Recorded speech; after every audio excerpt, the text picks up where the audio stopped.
And it's Java time! In creating Falstaff the opera, Verdi and Boito combined two separate honor monologues from Mary Wives of Windsor and King Henry IV, directly quoting from both, creating a singular honor monologue.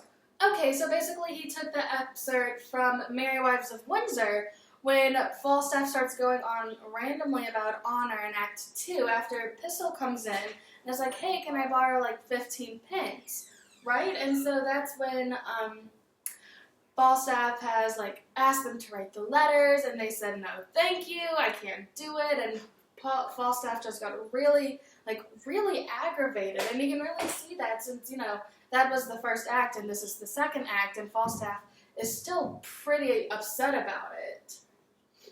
Yeah, and then in Henry IV, Part 1, Falstaff's honor monologue is at the end of the first scene in the fifth act. So at this point, the king and Worcester were discussing why they were even going to have a war to begin with, when Hal steps up and is like, hey, me and Hotspur can just battle each other, and then that way, not so many people have to die or risk their lives. And, spoiler alert, that doesn't actually happen. But after this, they all agree it's the best idea. So Falstaff makes this comment to Prince Hal and is like, hey, I got your back, you got mine. And Prince Hal is less than amused with this, as he tends to be less than amused with Falstaff at this point in the play. And he says, thou owest God a death. And it actually can be death or debt. It just depends on who's saying it, as they're rather interchangeable. So it's just a little pun on words. And at this point, Falstaff is now left by himself, and this is where his honor monologue begins.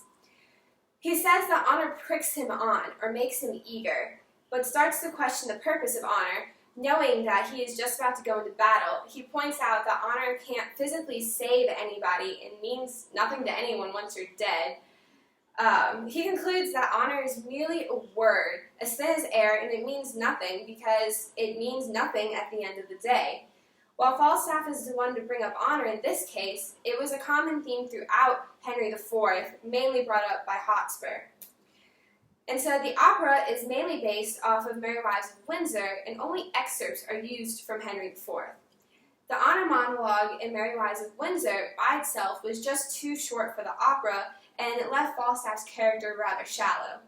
In Mary Wives of Windsor, Falstaff mainly abuses Bardolph and Pistol while rejecting honor, but he really struggles to define what honor even is. In Henry IV, Falstaff's character is more cynical towards honor, saying that it can't help anyone once they're dead, which is just very blunt compared to Mary Wives of Windsor.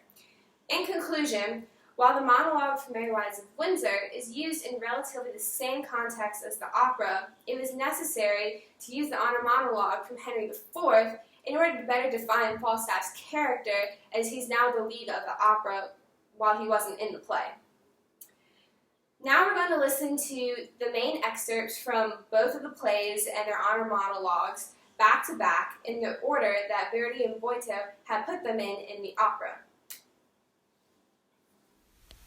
You stand upon your honor. Why, thou unconfinable baseness, it is as much as I can do to keep the terms of my honor precise. I myself, sometimes, leaving the fear of God on the left hand, and hiding mine honor and my necessity, am fain to shuffle, to hedge, and to lurch. And yet you, rogue, will ensconce your rags, your catamountain looks, your red lattice phrases, and your bold-beating oaths under the shelter of your honor. Honor pricks me on. Yea, but how if honor prick me off when I come on? How then? Can honor set to a leg? No. Or an arm? No. Or take away the grief of a wound? No. Honor hath no skill in surgery then? No. What is honor? A word. What is that word, honor? Ere a trim reckoning, who hath it? He that died a Wednesday, doth he feel it? No. Doth he hear it? No. 'Tis insensible then, yea, to the dead. But it will not live with the living? No. Why? Detraction will not suffer it, therefore I'll none of it. Honor is a mere scutcheon. Io stesso, sì, io, devo dall'ordam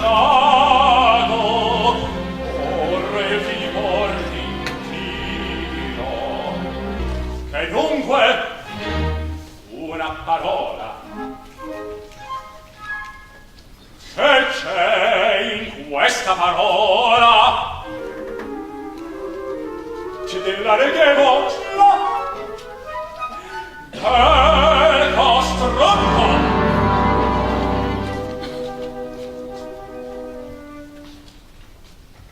Onore, o possim dir chi è morto. Wow, wasn't that so interesting? Yeah. Yeah, did you notice that the Falstaff honor monologue was kind of set up like a classical aria, like way back when, I don't know, like in Macbeth? How interesting. There was a tempo di attacco, a cantabile, a tempo di mezzo, and a cabaletta. I picked up that the tempo di attacco was the honor monologue from Merry Wives of Windsor, and then we had the cantabile be the honor monologue from King Henry IV, and then, you know, Boito just had to find a way to cohesively add those two together with the tempo de mezzo and the cabaletta.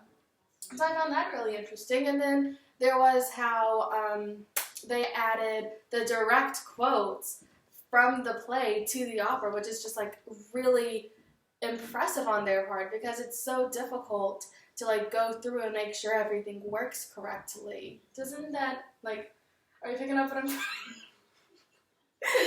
picking up what I'm putting down?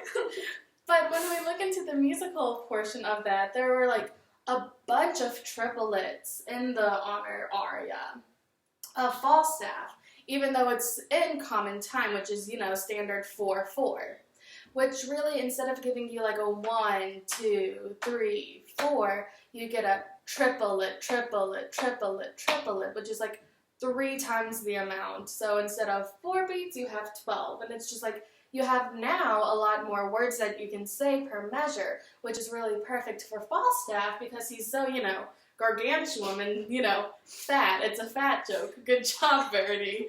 A+. But you can also see, you know, a fat joke with the double doppios of 6 in the beginning of the aria, which is really impressive on Verdi's part.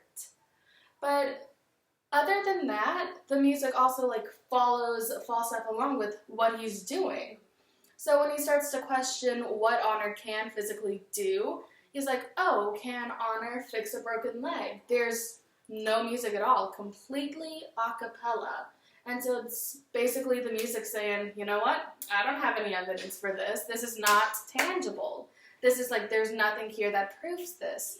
However, when Falstaff says no, answering his own question, you really get a firm, steady, like, no, with the orchestra and Falstaff, which is like, you know, answering his own question. That's how you do it.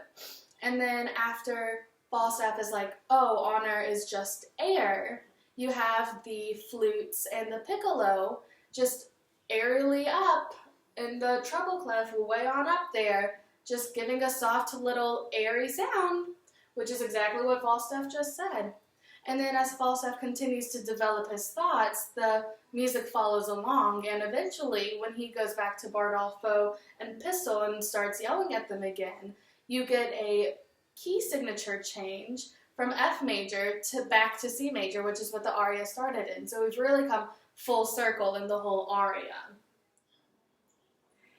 Well, in understanding how Falstaff's 2 honor monologues from Merry Wives of Windsor and Henry IV are combined in Boito's libretto and Verdi's score, you can see that it was necessary to combine all of Falstaff to make his lead for the opera.